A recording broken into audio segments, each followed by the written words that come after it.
Hi, Gary O'Neill. Welcome back. Today we're going to talk about leadership and what it really takes to be a great leader. I've had the opportunity and benefit to work with very large scale retailers and businesses as well as independents. And the one thing that always gets me is the fact that a lot of leaders remove the human aspect to leadership. And what I mean by that is the fact that a lot of times you see process taking the place of leadership. And process is really about guidance. It is a part of leadership to a certain degree. Having great processes help businesses move along in the right direction more efficiently. But to get people to follow you and engage in your ideas and concept takes a little bit more than that. And I like to look at different parallels. And I was thinking about like Martin Luther King, great civil rights activist and leader. And you look at a guy like Vince Lombardi, a great NFL coach.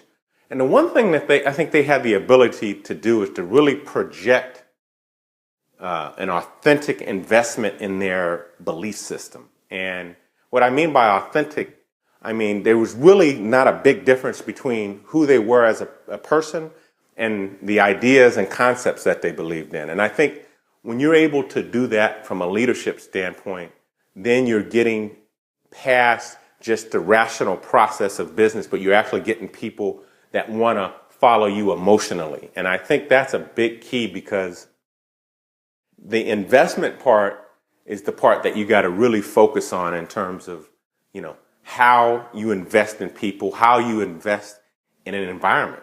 Because when you really think about leadership, the overall task of a leader is really about being influential and being able to take several groups and areas and bring them in and get extreme buy-in to the ideas and concepts that, you're trying to sell or trying to, get off the ground. And in order to do that, you have to touch individuals a lot deeper than just the surface. And it doesn't mean that you have to be nice. I think leadership has such a spectrum, because think about it. Martin Luther King was a very elegant speaker that had great words, that created great visuals.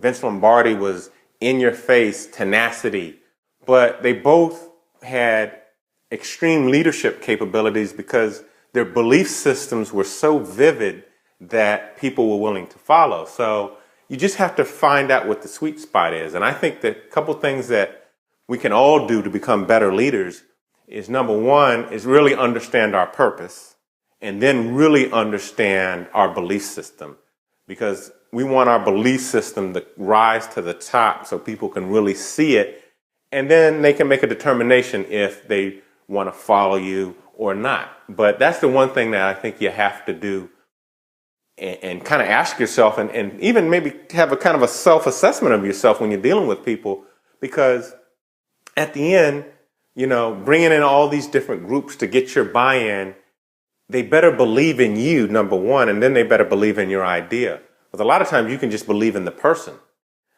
more than the idea, and you'll follow them. So, keep those things in mind. Everybody have a great day, and I will see you next time.